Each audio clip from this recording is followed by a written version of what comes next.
My name is Hyun Kim, and I'm the Vice President for International Affairs and Professor of Public Administration here at Korea University. I will be your Master of Ceremonies for today's morning session and President's Roundtable, as well as the wrap-up session in the late afternoon. First of all, I'd like to extend my warmest welcome to our guests today, special guests today, particularly to our guests from Europe, China, Japan.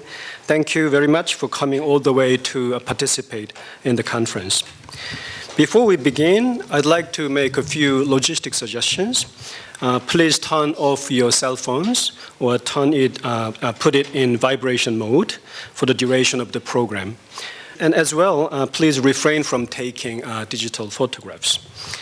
If for any reason you need to excuse yourself during the course of this morning's ceremonies, you may depart from the doors in the rear of the conference hall. I'd like to explain this morning's agenda now. This morning's agenda will include welcome remarks from Professor Jaeho Yeom, President of Korea University, followed by congratulatory remarks on the inception of the consortium by Deputy Prime Minister and Minister of Education of the Republic of Korea, Dr. Joon Lee. This will be followed by a keynote speech by Professor Jukka Kola, Rector of the University of Helsinki in Finland. And following the opening ceremonies, the President's Roundtable discussions will be introduced, both by a presentation to provide background context for the discussions, as well as by President Yeom. And President Yeom will also act as facilitator of the President's Roundtable discussions. And all of this will end approximately at 11:30 a.m. And after the President's Roundtable discussion, we will adjourn for lunch. Before I call President Yeom to the stage, I'd like to provide you with some of his biographical highlights. President Yeom is a faculty of the Department of Public Administration at Korea University. He has held a variety of university leadership roles prior to becoming president last year, most recently having served as Executive Vice President for Administration and External Affairs. In addition to his administrative experiences, Professor Yeom has distinguished himself academically through a number of visiting professorships at Beijing University, Renmin University in China, the University of Brighton in UK, Griffith University in Australia, and as a visiting researcher in Hitotsubashi University and Tsukuba University in Japan. Professor Yeom is a graduate of Korea University, where he received both his BA and MA degrees. He is also an alumnus of Stanford University in the USA, where he received his PhD in political science. Professor Jaeho Yeom began his term as Korea University's 19th president in March last year. And now I call upon Professor Jaeho Yeom, President of Korea University and founder of the Consortium, to officially open the opening ceremony of the Consortium. Let's give him a big round of applause.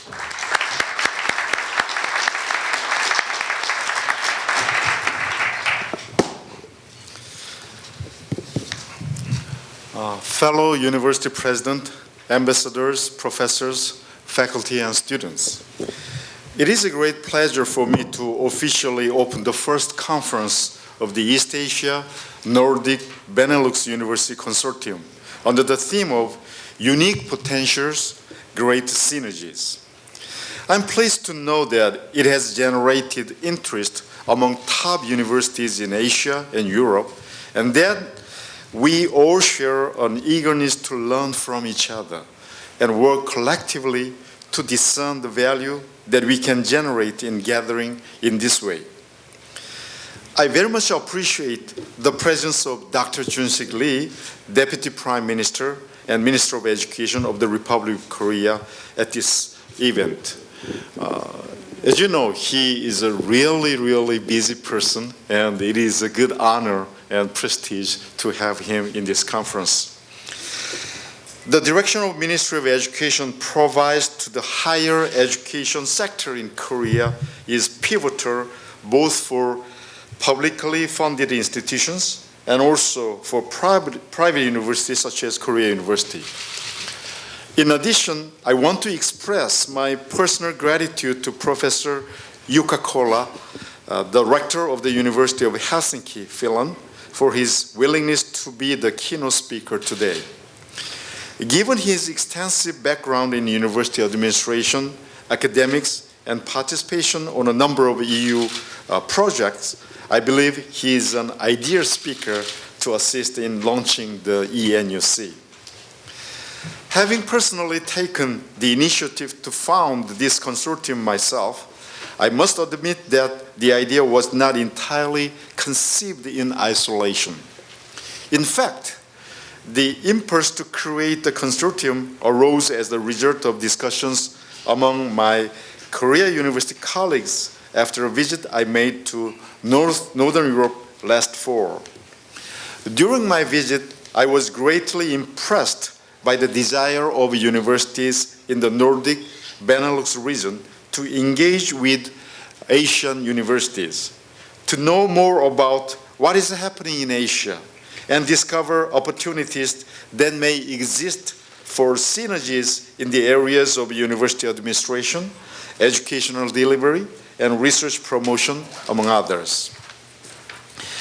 Considering the fact that we are all heirs to an historical legacy that has looked to education as a means of recovery after the devastation of conflict and war, and the immense efforts that our countries have made over the past 60 years towards national development, we all seem to share one commonality: the fostering of human capital as a key to economic, political, and social development.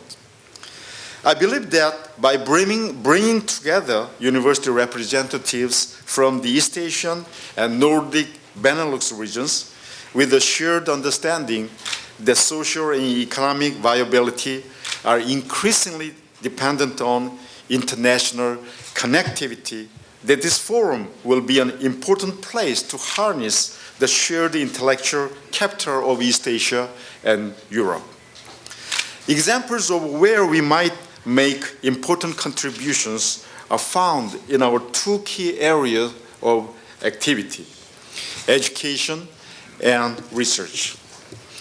As educators, we have a shared responsibility to ensure that next generation of academic, political, social, business leaders are adequately and competitively prepared to cope with current and future needs of a globalized economy. For this reason, I believe that the higher education systems in Asia, in particular China, Japan, and Korea, need an innovative educational system to nurture individuality, to unleash latent critical thinking and creativity.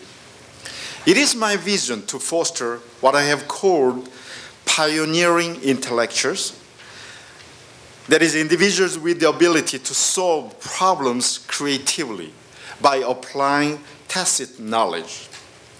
We need to focus on developing new educational models and delivery systems based on academic convergence and interdisciplinary collaboration. As researchers, we have the even more challenging task of communicating accurate knowledge from within our academic fields so that responsible public policy decisions are based on rational argumentation, sound science, and a view to the common good. In this regard, I would like to mention the work Korea University is currently doing in partnership with the Korean government agencies to develop KU Magic, that is Korea University Medical Applied R&D Global Initiative Center. KU Magic, yesterday the welcoming dinner, our colleague mentioned that from the European view, it is a very interesting subject that we can cooperate. KU Magic entails the creation of a bio valley adjacent to this campus for the purpose of establishing an international collaborative network of universities and research institutes. Probably you may heard about the KIST, Korea Institute of Science and Technology. That is the major Korean research laboratory started 50 years ago. And that is just adjacent to Korea University, this campus. So we will cooperate together. KU Magic promises to yield significant positive innovations in the biomedical research fields of infectious diseases, medical devices, smart aging, precision treatment, big data, among other areas. KU Magic will assist in promoting the biomedical sector in Korea to foster the health and well-being of Korean people while establishing an important and sustainable new economic driver.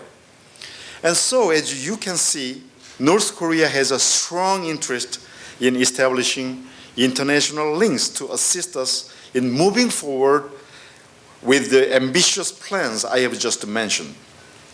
In a similar way, I invite my fellow university presidents to utilize the opportunities for dialogue provided by the Enuc to share your university's vision, strategies, and development plans, to see where commonalities exist and how we might combine our efforts and learn from our success and failures.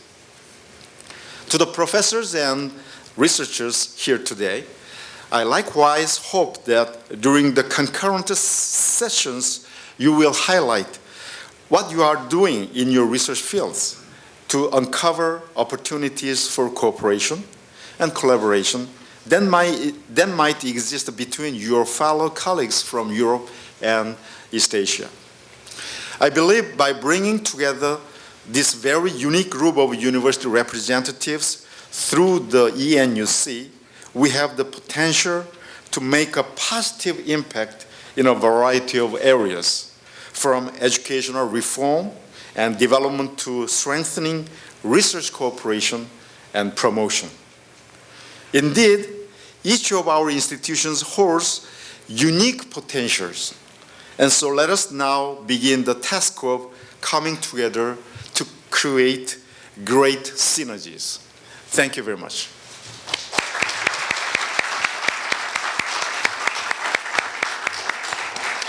Thank you, President Yeom.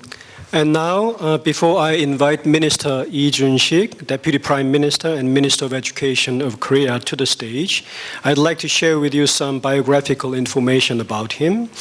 Prior to taking office as Deputy Prime Minister in January this year, he held a number of academic and administrative positions at Seoul National University, ranging from Professor to Dean of Research Affairs from 2011 to 2012, and Executive Vice President from 2012 to 2014. In addition, Minister Lee had served as auditor of the Korean Federation of Science and Technology Societies from 2013 to 16. He has held a number of government appointments, including most recently chairman of the Special Committee on College of Engineering Innovation, National Science and Technology Council, and the subcommittee chairman of the Presidential Advisory Council on Science and Technology, both from 2014 to 16. Most recently, he is also the director of the Gwangju Institute of Science and Technology. Minister Lee is a graduate of Seoul National University, where he did both his undergraduate and master's degrees in mechanical engineering, and he holds a PhD in engineering, mechanical engineering from the University of California, Berkeley. Please join me now in welcoming to the stage Minister Lee-Jun-sik.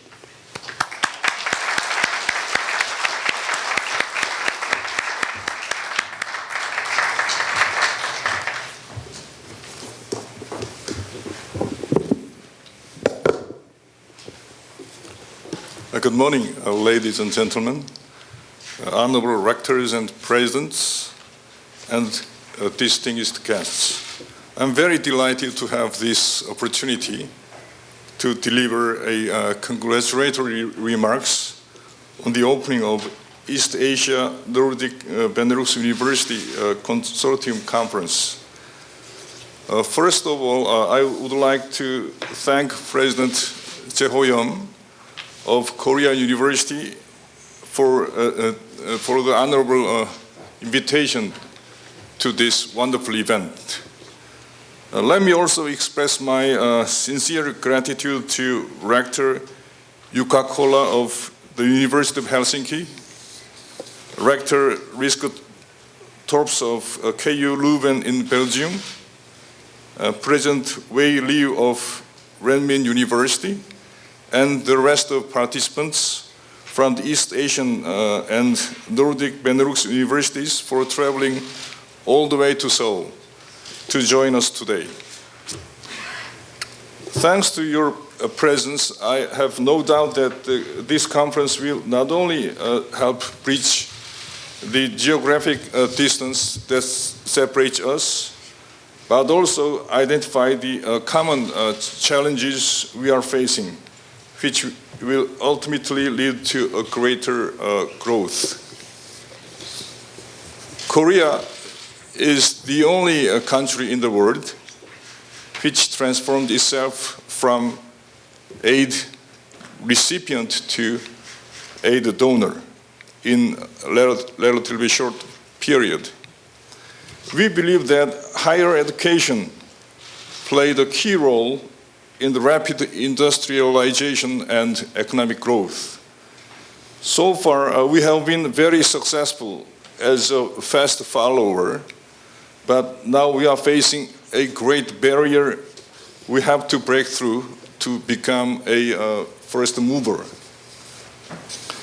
Ladies and gentlemen, it is now absolutely essential to equip our new generation with emerging knowledge and problem-solving ability to help them fully live up to their potential, which is crucial not only for achieving national development, but also for the sustainable development of humanity as a whole. The recent match between AlphaGo and Lisedo, which was held in Seoul about a month ago, clearly showed the advent of new age, where human and artificial intelligence coexist. We are already in the fourth industrial revolution, where the growth is driven by creative ideas and discontinuous innovations.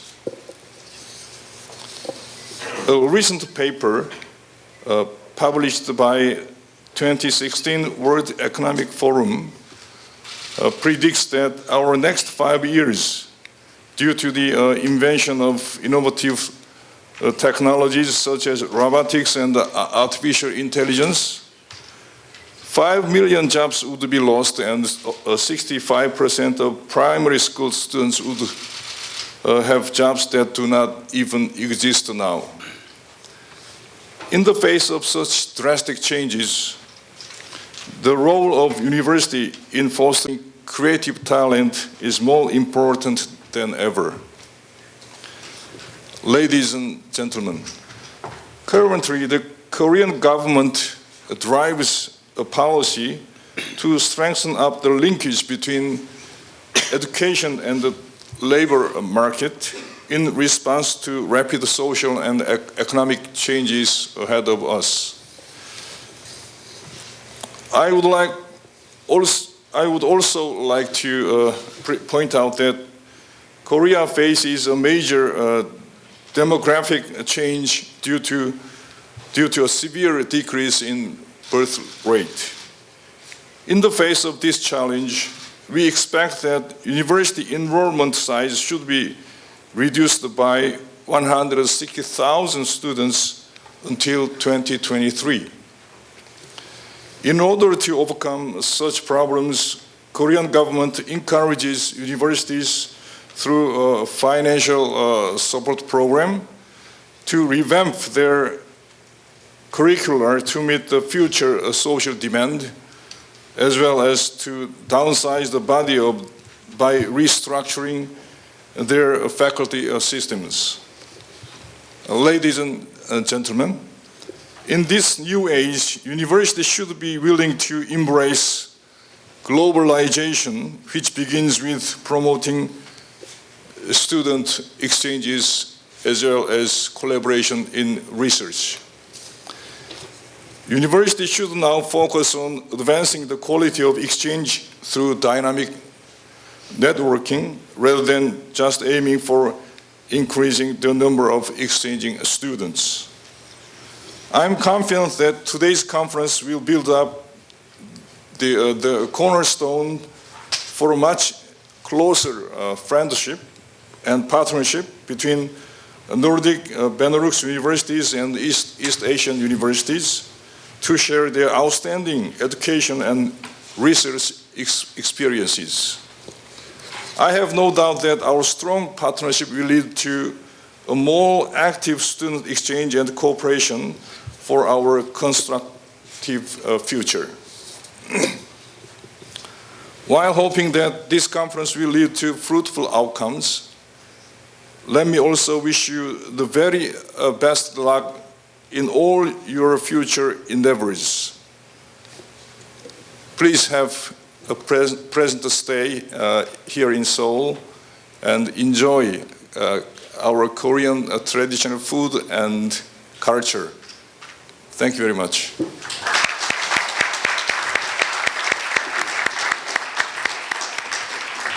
Thank you very much, Minister Lee, and let's particularly thank him for having this out of his busy schedule, giving the congratulatory remarks. Now I'd like to draw your attention to our keynote speaker for the opening ceremony, Professor Jukka Kola, the Rector of the University of Helsinki, Finland. And Rector Kola began his term as Rector at the University of Helsinki in August 2013. And his vision for the development of the University of Helsinki includes the promotion of internationalization by attracting an increasing number of international students and researchers. Before assuming the position of rectorship, Professor Kola was the Vice Rector of Academic Affairs, as well as a Professor of Agricultural Policy. He also served as Dean of the Faculty of Agriculture and Forestry from 2004 to 2009, and Head of the Department of Economics and Management from 2001 to 2003. Professor Kola has led several EU projects on economic policy and has contributed to the public debate on international economics and trade policy. Professor Kola received his PhD degree in agriculture and forestry sciences from the University of Helsinki in 1991. It is now my great pleasure to invite Professor Kola to the stage, and he's giving his keynote speech. Thank you very much.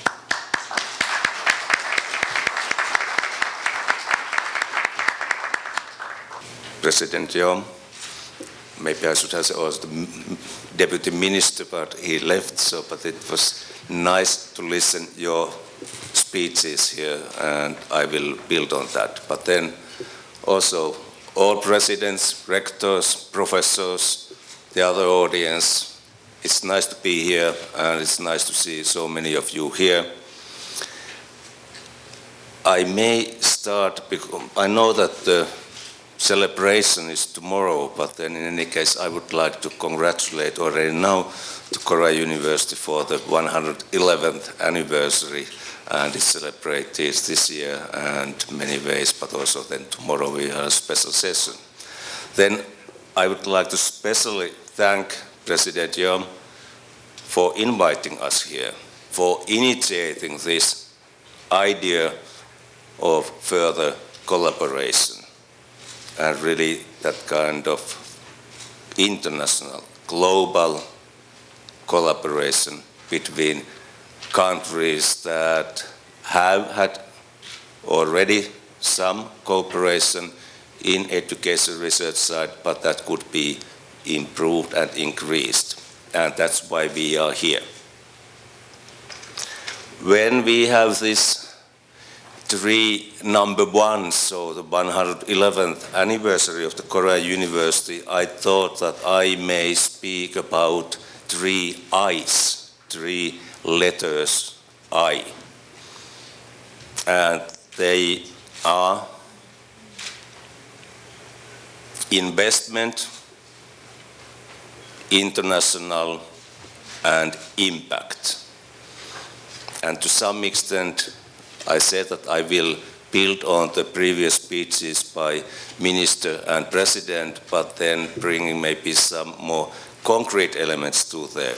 But we all know that investment in education at all levels is the most important act any nation, any organization, any individual can do, whether it's a question of the national education, whether it's really a question of each individual education, that are these things in a proper manner dealt with.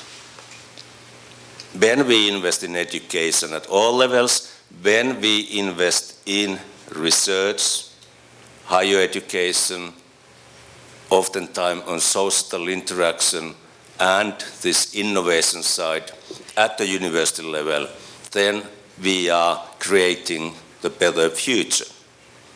So it's an investment in future success of all of us.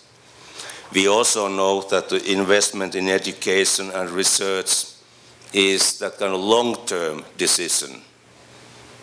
It cannot be that we make investment once and then we sort of forget the thing and think and hope that that will develop by itself. It won't. It requires continuous investment, long-lasting decisions to maintain it. Of course, sometimes we may receive instant profits or returns by investments or some inputs. Like, well, if there are some people who know football or soccer, whatever we use, that if you bet on Leicester City last autumn, you get the Premier League, now you have maybe 5,000 times the return of that, whatever was your amount of money. But that was very risky investment. Education is not a risky investment. It's that kind of investment we need. And we are not looking for instant impacts or returns. We are looking for long-term, and we are really investing in our future. Here we know that like Korea University or Yonsei University, they are private universities. Then there are Seoul National University as a public university here in Korea. Then there are different examples all over the world, whether it's private, whether it's public, whether it's like a state level like the United States and many other countries too. So again, there may be different objectives for those investments, but always it is investment in the future.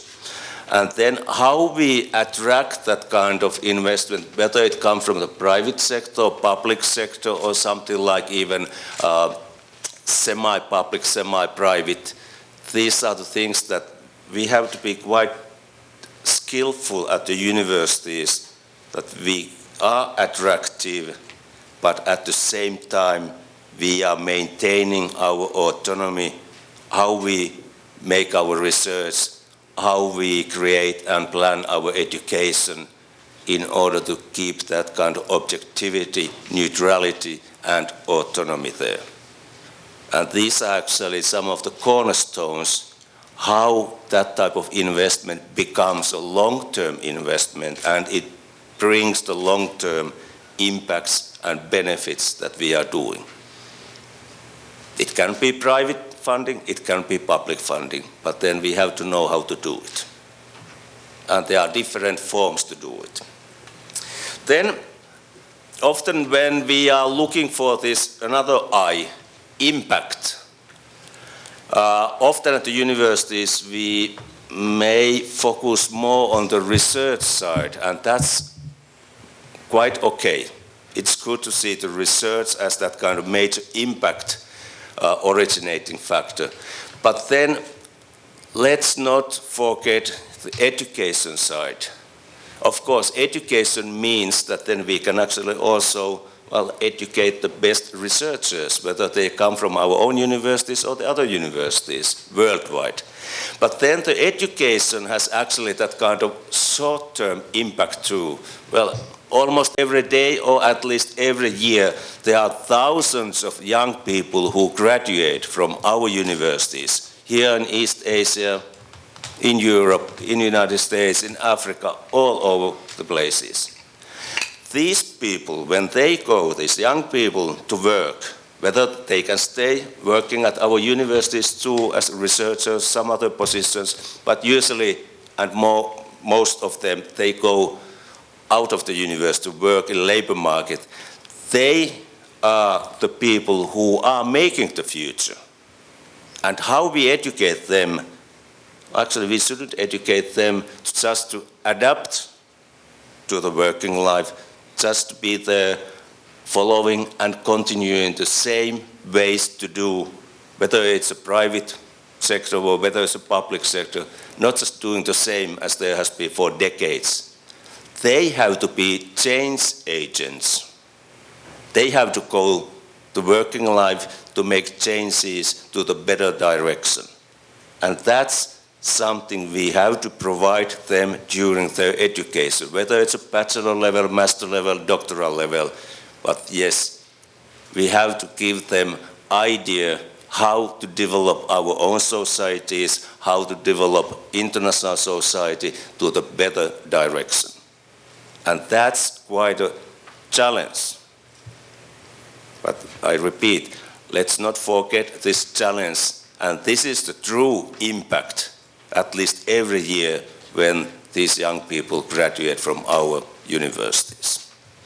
Then the research side, I guess it's easier for us to understand that that's really, there may be huge new ideas, innovations, and how they change the world. But we also know there that it may take 20 years to have the true impact. Do we then believe, do we have that patience to wait for the good results? And that sometimes seems to be in today's life that the expectation is to get the great results tomorrow, maybe even today, not waiting for the next week or next month. Well, I am exaggeration in this way, but still, we have to be quite good in explaining how we do the best quality research to have true impact.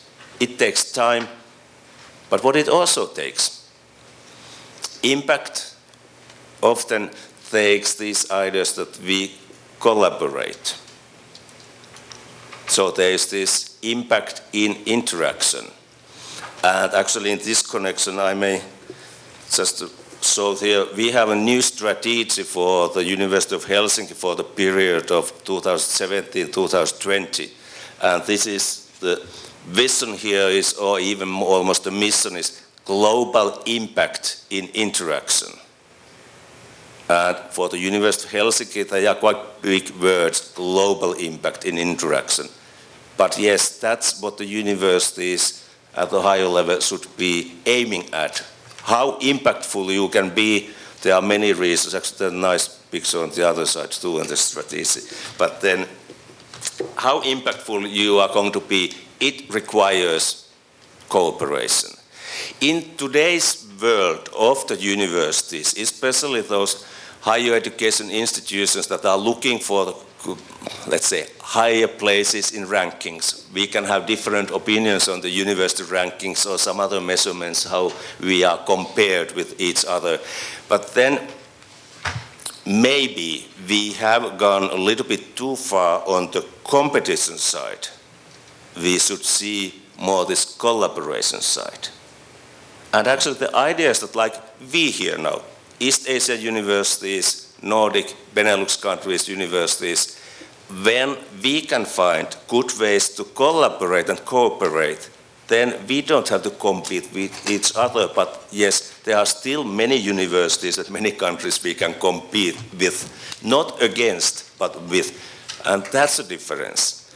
Actually, you can see many articles already written, very prestigious academics and also other people who are saying it and at least analyzing it that way, that if you go too far in this competition, you start hurting these ideas like impact innovation, and then you are pretty much competing with your resources, but they are the same resources. We are competing with the most talented young people and recruiting them to our universities. We are recruiting the best researchers, but still, are we doing the same field? Should we see actually the possibilities to do it together and actually have more collaboration both in education and research side, because that's helping many of us at the same time and still putting together our sometimes scarce resources. I have to say here that especially in Finland, when there have been some cuts in the government budget and also cuts aimed at universities and education side, we have to see it more and more carefully where we invest. And then you are looking most often more collaboration, not just competition, because then you can pool your resources and have a bigger impact. Then on this research side, I hope that today, when we are thinking how we can create something out of this new collaboration with our East Asia and Nordic and Benelux countries' universities, is that these scientific sessions this afternoon, something is going to really come out of those sessions. Because it's a good way to start it that way, that it's really bottom-up process. Our researchers, professors are there talking of what they are doing and then realizing what the other people, professors, researchers are doing in these other universities.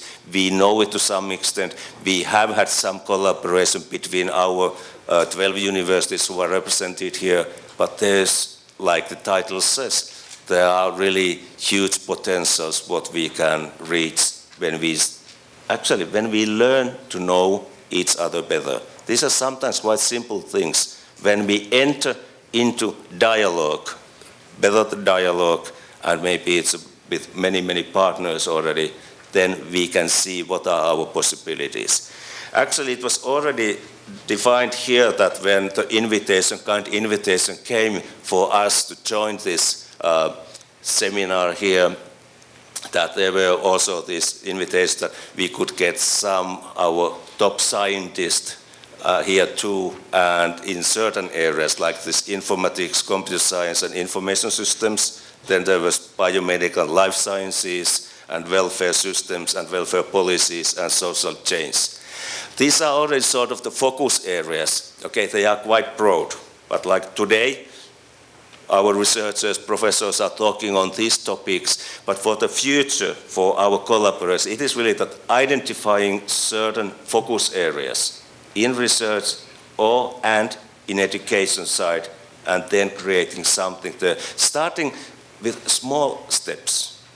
We don't have to immediately look at the very grandiose major steps, but having really the idea that, okay, now we are here, we can already start something, we who are here, and then we can join our partners, colleagues at our universities, and doing it that way. Small but concrete steps. And often it is really bottom-up process. But we can help it. Top-down sounds sometimes like too much. It is, but then it's also, we presidents, we can see that if we really know and then sort of expect these impacts in the longer run, then we can have some also, let's say, investments in this collaboration, interaction, in order to bring this impact, more impacts, more innovations. Also, we should utilize better the modern techniques or methods and modern ways of education. So it's not only the research side, but what about if we create like these massive open online courses, or let's say internet education courses there together, creating something in really international way.